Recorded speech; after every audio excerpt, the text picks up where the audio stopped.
Hey Don and Daryl, this is a video review of the foundation just to make sure that we're all on the same page and so that I can get my rebar design done and into Paolo at AHR Harris.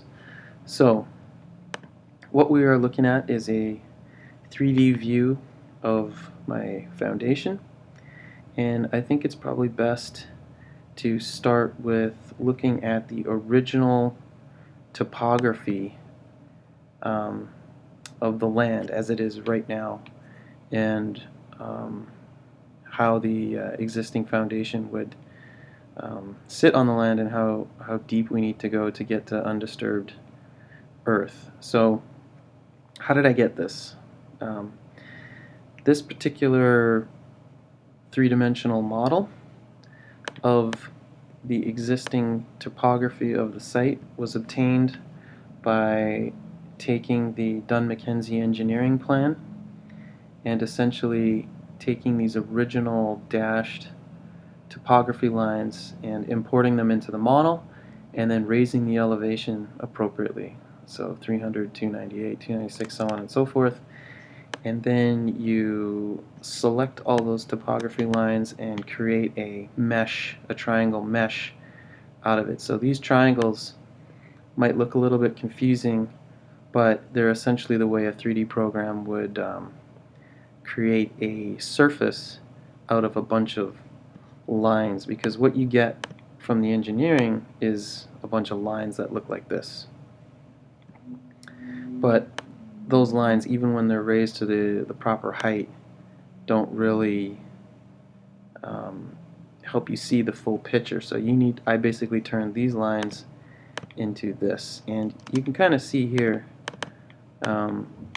if we were to sort of highlight this line here, that's one of the original topography lines.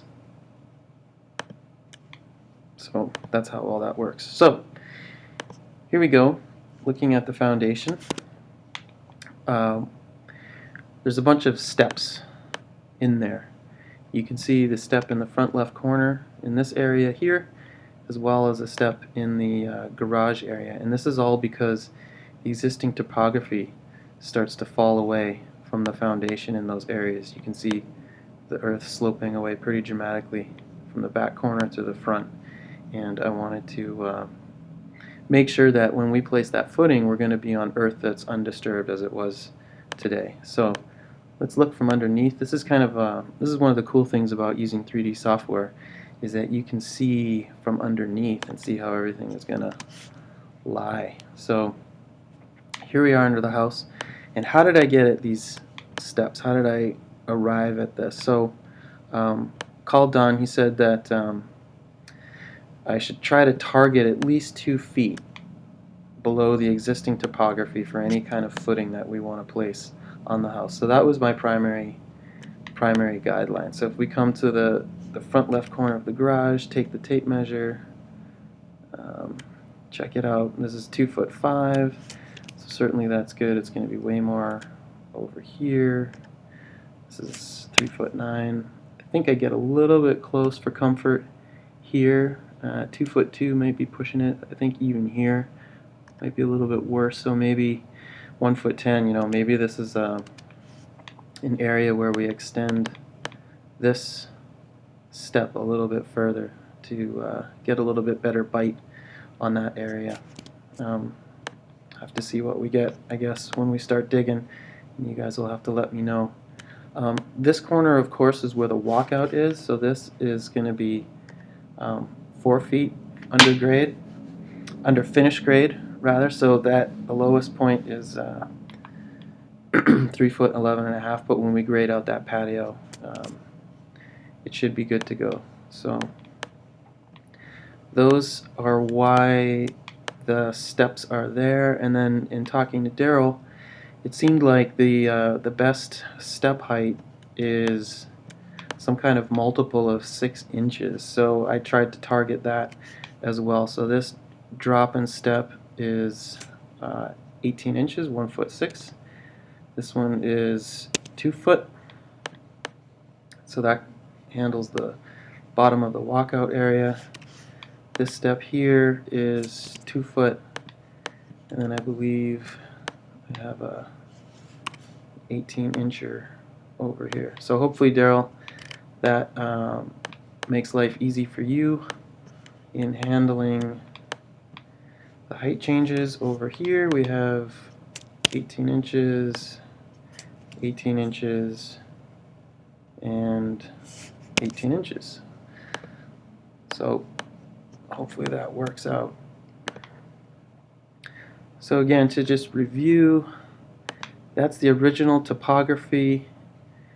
The problem areas, this front left corner of the house, this front left corner of the garage, hopefully are going to be deep enough below existing earth so that they catch on some good compacted solid ground. The front piers, I guess I should mention really quick. These front piers here to support the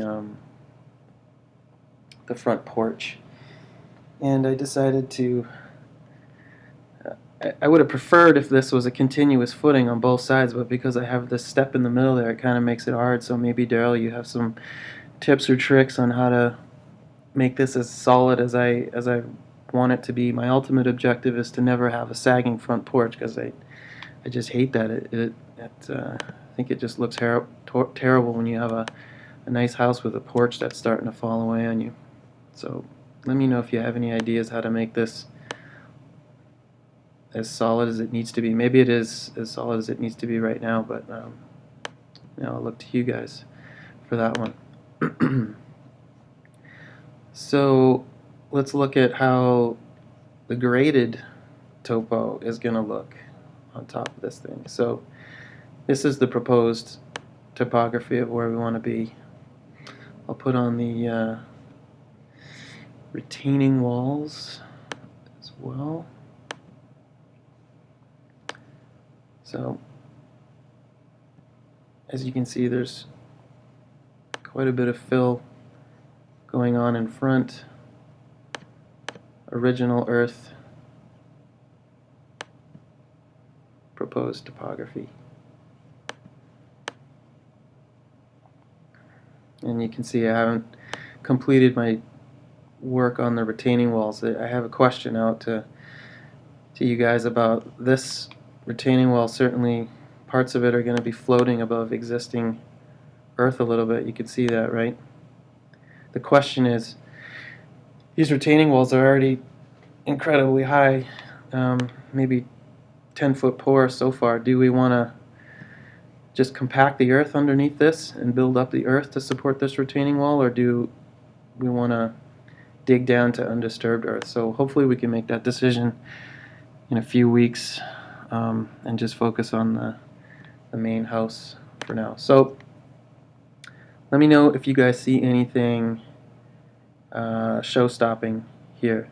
Hopefully I've followed best practices and met all the requirements, and I can start to do the rebar design. Alright, Daryl, thanks for watching, and let me know if you see any issues or you want me to tweak anything. Thanks, guys. Bye.